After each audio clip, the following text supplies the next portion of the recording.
y el Bajo Imperio, chicos y chicas, que corresponde a los siglos 3, 4 y 5, una etapa en la que sufrió una grave crisis, una etapa de guerra civil, una etapa de anarquía, una etapa de dictadura militar, una etapa ya después de poder absoluto de los emperadores, más aún que con Augusto, una etapa de disgregación, de recelos, de luchas constantes, lo cual, sumado a las invasiones, las entradas constantes de los pueblos germánicos, porque los pueblos germánicos eran muchos y es imposible mantener un imperio tan grande, ¿de acuerdo? Es muy complicado.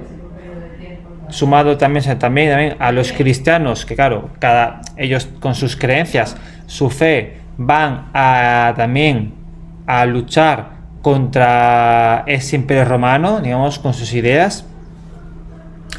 Empieza en este siglo III una nueva crisis. Varios generales romanos querían ser emperadores, varios a la vez, porque hubo una constante guerra civil. Por otra parte, las tribus germánicas atacaron las ciudades romanas, invadieron, pasaron la limes, la frontera, se instalaron en el Imperio Romano, algunos se romanizaron, adoptaron sus costumbres con un perfil pacífico, pero otros lo que hicieron fue atacar, saquear las ciudades, y la gente, los romanos, empezaron a escapar al campo. Pero también pasa una cosa, y es que en Roma los impuestos eran muy altos, muy elevados, con lo que la gente huía al campo porque no podía mantenerse económicamente en la ciudad. En el campo, al no tener que tributar, no pagar impuestos, lo vieron como un escape. Comenzó a ser un peligro transportar objetos, cosas, porque el comercio disminuyó mucho, y es que Roma basó también gran parte de su poder en lo político, en su ejército, pero también en el comercio por todo el Mediterráneo y por el interior, ¿de acuerdo? Los precios subieron mucho porque no había productos, y los que había se encarecieron, inflación, y la gente se hizo más pobre. La guerra civil terminó y los romanos finalmente vencieron a sus enemigos. Se impuso un emperador, se mantuvo a raya a los germanos durante un tiempo. Tras ese periodo de inestabilidad, con los emperadores Diocleciano y Constantino, volvió la estabilidad y la paz al Imperio Romano. Aquí tenemos la imagen, una escultura de Diocleciano. Fue Constantino, ya en el siglo IV después de Cristo, el que rivalizó contra Magencio. Constantino I el Grande se considera contra Magencio por el control de todo el Imperio Romano. Y aquí hay una historia un tanto curiosa, y es que Constantino luchó contra Magencio en la famosa batalla del puente Milvio. Y bueno, aquí está la leyenda, ¿no? Esta leyenda cuenta que los soldados se preparaban para una batalla inminente. Constantino tuvo una visión que le llevó a combatir bajo la protección del dios cristiano. La descripción varía según la fuente a la que se busque.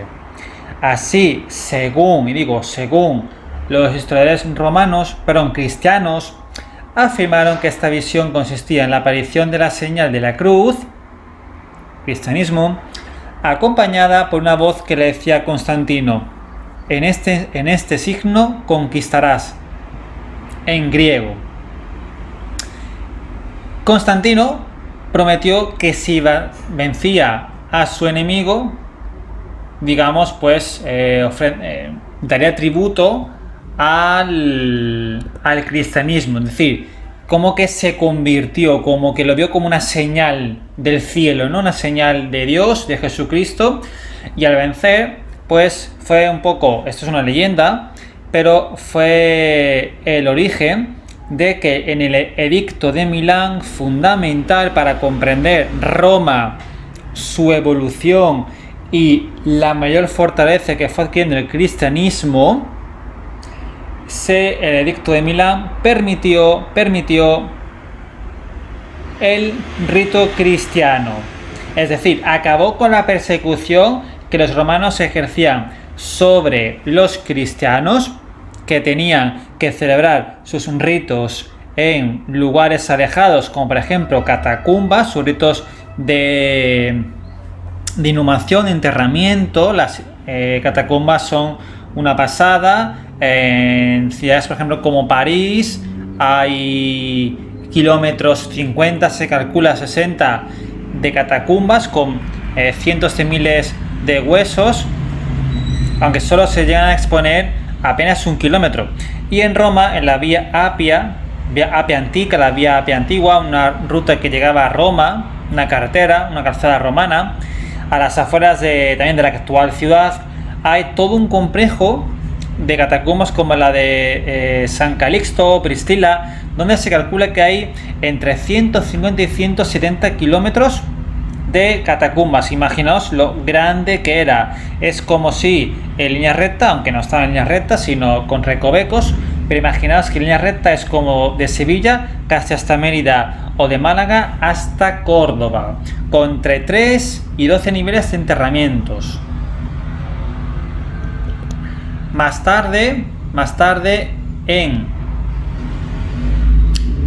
a finales del siglo IV, en el año 395, Teodosio, otro emperador, dividió el Imperio Romano en 2 partes, porque la verdad es que era muy complicado manejar todo un territorio tan extenso desde una sola mano, una posición.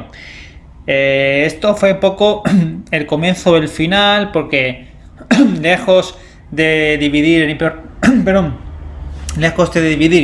el Imperio Romano en 2 y que sea más fácilmente controlable, supuso una disgregación, una pérdida de fuerza. Los germanos llevan años entrando dentro del Imperio Romano. Las tribus la llaman siempre bárbaras, pero a mí el término bárbaro me parece un término despectivo, peyorativo, negativo. Decimos hoy eres un bárbaro y suena malo. Se llamaba bárbaro porque, claro, evidentemente para los romanos los extranjeros les parecían gente inferior a ellos, ¿o no? Es como si hoy nos creemos los españoles, por ejemplo, mejores que los marroquíes, que no lo somos ni mucho menos, ni somos mejores ni peores, sino diferentes, y nos creemos mejores y les decimos bárbaro, ¿no? O bueno, otros apelativos también despectivos y negativos. Bueno, pues el término bárbaro, que ya viene de la antigua Grecia, los romanos decían bárbaros a las tribus germánicas, a visigodos, ostrogodos, lombardos, que ocuparon la actual zona de Lombardía, Milán, norte de Italia, alanos, suevos, vándalos, que llegaron a la península ibérica, etc. El Imperio Romano, por lo tanto, fue dividido entre Oriente y Occidente, con capitales en Roma, Occidente, y en Oriente Constantinopla por Constantino, después llamada Bizancio, un imperio, el de Imperio Romano de Oriente, que perduró 1000 años más, hasta el año 1453, que fuera conquistado por los turcos otomanos, por los musulmanes, el nuevo imperio otomano. Eso ya lo veréis en segundo de la ESO. Las tribus germánicas al final lograron vencer ya de forma definitiva a Roma. Rómulo Augusto, curioso, Rómulo, igual que el primer monarca, se cierra como el círculo. El primer monarca es Rómulo, el último emperador también es Rómulo. Rómulo Augusto fue el último emperador romano, cayendo en el año 476. Hasta aquí llegaría el apartado de historia de Roma. Hacemos un descanso y después comenzamos con la sociedad. Antes de pasar al siguiente apartado, quisiera comentaros 3 cosas. Primero, un lapsus, un error. Antes me refería al arco dentro del foro romano, al arco de Diocleciano, no, ¿de acuerdo? Como son emperadores que van seguido uno del otro. Diocleciano, finales del siglo II y principios del siglo III, y Constantino, siglo III, ¿de acuerdo? El más conocido es Constantino, recordad, por permitir el culto del cristianismo, ¿de acuerdo? Con ese edicto de Milán, tras la famosa batalla de Magencio, del puente Milvio contra Magencio. ¿Veis la imagen? Eso sí, muy bonita, impresionante. Que vaya a Roma seguro que tiene una foto, porque es un arco de 3 vanos, de 3, digamos, huecos, 3 vanos, inmensamente recargado, que se sitúa enfrente del Coliseo, a la entrada también del Foro Romano. También recordad que después Teodosio, en el edicto de Tesalónica, convirtió al cristianismo como religión oficial y única del imperio. Aquí tenéis una imagen dentro también del Foro Romano que me pareció interesante por su tamaño. Hoy se conserva una muy pequeña parte. Es la Basílica de Magencio. Curiosamente, el otro personaje líder que se enfrentó a Constantino para liderar Roma. Por último, hacer hincapié en un aspecto fundamental de Roma, que lo he pasado por alto, lo he comentado, pero no he hecho un inciso. Creo que me parece importante relacionar, no solo aprender de memoria, sino intentar comprender, relacionar, porque es fundamental para comprender el pasado, el presente y anticiparnos el futuro, cuestión básica de la historia. Cuando, por ejemplo, lo veis en segundo de la ESO, la Edad Media, el proceso de feudalización, la gente vivía en el campo, las ciudades sufrieron un retroceso generalizado, era muy caro vivir en la ciudad y también inseguro. La gente, digamos, adoptó el comercio también, el comercio decayó, la circulación monetaria, por lo que al final se decidió vivir en el campo, ¿no? Era más seguro. Este proceso paulatino comenzó ya en el Bajo Imperio Romano, ¿de acuerdo? Era lo que quería comentaros. Debido a la inseguridad por el ataque de los pueblos germánicos y por el alto coste de vida por los impuestos que ocasionaba vivir en una ciudad, ya durante el Bajo Imperio Romano, en etapa de crisis, la población se fue marchando al campo. Este proceso siguió durante la Alta Edad Media, durante el comienzo de la Edad Media. Ahora sí, vamos a dar paso al siguiente apartado, la sociedad.